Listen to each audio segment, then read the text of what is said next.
Behavioural economics.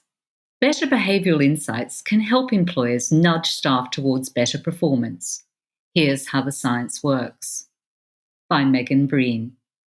Article begins. In 2017, the Nobel Prize in Economic Sciences was awarded to American academic Richard Thaler. This brought the world's attention to a drawing of a housefly, urinals, and an airport cleaning manager. This unlikely combination illustrates Thaler's nudge theory, which has helped governments and organizations across the globe apply behavioral insights, BI, to understand human decision-making and design effective public policy. BI aims to understand and influence behavioral change amongst people by simplifying processes, removing unnecessary steps, and making services easier to use. BI is not a single concept, but an umbrella term that applies to research into behavioral economics, the sciences, and psychology. Thaler and his co-author Cass R. Sunstein coined the term nudge theory in their 2008 book, Nudge: Improving Decisions About Health, Wealth, and Happiness. Thaler says the urinal fly is his favourite example of all practical applications of behavioural economics. The story came to public attention in the 1990s. In an effort to reduce the cleaning needed in the men's toilets at Schiphol Airport in Amsterdam, the cleaning manager had the genius idea to put small, fly-shaped stickers at the bottom of urinals. It seemed that, when faced with the opportunity to aim at something, many men did just that, subconsciously or otherwise. It also meant there was 80% less spillage, which led to an 8% decrease in cleaning costs. Nudge theory argues that positive reinforcement and indirect suggestions that encourage compliance can influence decision-making at least as effectively as direct instruction or enforcement, which means that human behaviour can be nudged in the direction that the service or product provider wants it to go. A nudge is a small feature of the environment that attracts our attention and alters our behaviour. It turns out that, if you give men a target, they will aim, Thaler says. The OECD defines BI as an inductive approach to policymaking that combines insights from psychology, cognitive science, and social science with empirically tested results to discover how humans actually make choices. The UK Behavioural Insights team, also known as the Nudge Unit, has led much of the work in influencing public policy since it was established in 2010. More than 200 BI initiatives are underway globally, including in the governments of the US, the UK, Canada, India, and Australia, as well as various organisations globally, such as the World Bank, the United Nations, and the OECD. Initiatives cover a range of policy areas such as healthcare, humanitarian aid, economic growth, and consumer protection. In Australia, the first BI unit was set up by the New South Wales government in 2012. Victoria and Queensland now also have BI teams. At a federal level, the Behavioural Economics team of the Australian government was launched in 2016. BI is also increasingly used in financial services, both by businesses and regulators. In Australia, the Australian Securities and Investment Commission, ASIC, has a dedicated team that draws on BI to provide a financial advice. Sarah Edmondson, head of the behavioural unit at ASIC, says the team has used BI and behavioural science in the process of determining how best to protect consumers. ASIC has always had a strong focus on the evidence base about how consumers behave and interact with financial services and products. We have extensive experience in doing quantitative and qualitative consumer research to understand how real people behave and how that influences outcomes in the financial sector, says Edmondson. The biggest change to come from applying BI to the sector is the shift away from relying on disclosure as the key consumer protection offering.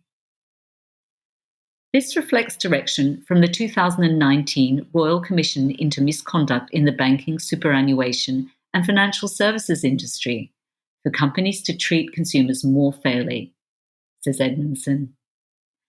We set up the unit in 2014. At the time, there was a strong sense that the pre-existing focus on disclosure as a key regulatory tool was not delivering the outcomes that we really wanted to see. Relying on disclosure and information tools essentially means that much of the responsibility for avoiding harm is placed with the consumers themselves in the first instance, she says. Instead, the team is focused on understanding the behavioral levers used by companies that offer financial products and services to determine if they contribute to consumer harm and poor outcomes. We use a behavioral approach to understand how the harms are manifesting for consumers. For example, with add-on insurance in car yards, we went right through that customer journey to look at the various techniques that companies use to get people to purchase these products, which are often very low value. Until you understand what the problem is and what is causing the poor outcomes, you can't regulate effectively. Is it about changing the way the product is distributed? Is it a problem with product design? Are incentives driving poor behavior by firms? Will an information-based response help? Or is it about law reform, changing the way we regulate different products or services? Asks Edmondson. While BI broadly looks at how human behavior is influenced, behavioral economics applies BI to a raft of different economic decisions, says Simon Russell, Director of Behavioural Finance Australia. A good example is from the UK BI team, which sent people a letter saying, "Did you know most people in your area have paid their taxes?" Instead of sending a letter demanding they pay their taxes. They measured it, and more people paid after receiving these letters. Communicating the message is a critical part of applying BI, says Russell. People are influenced by what other people do.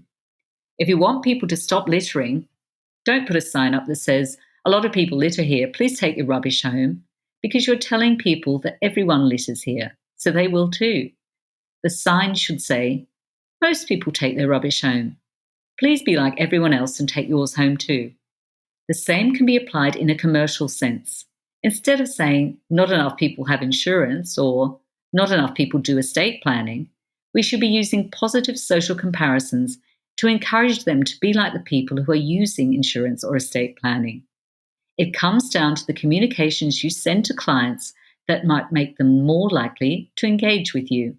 Showing people a different way to do things that is good for them is at the heart of BI, and this can be done at work, says Michelle Gibbings, workplace expert. Many of our decisions are instinctual. This is how I respond in this situation. BI is really understanding that we use these mental shortcuts, and we often make decisions that are not in our long-term best interest because we are unconsciously influenced by many factors that we're not aware of, says Gibbings. Gibbings points to the EAST framework, which was developed by the UK BI team. This framework is an accessible, simple way to apply BI in a workplace through periods of change, or when communicating workplace health and safety messages, for example. The EAST framework is make it easy, make it attractive, make it social, and make it timely. Essentially, if you're going to change a process, don't make the process really complicated. Show how attractive it is and how easy it is to do. Making it social, find ways to connect with people while you're doing it, and get the timing right with the training that's needed when systems and processes are getting changed, says Gibbings. There's plenty of research that shows that we can be cognitively lazy.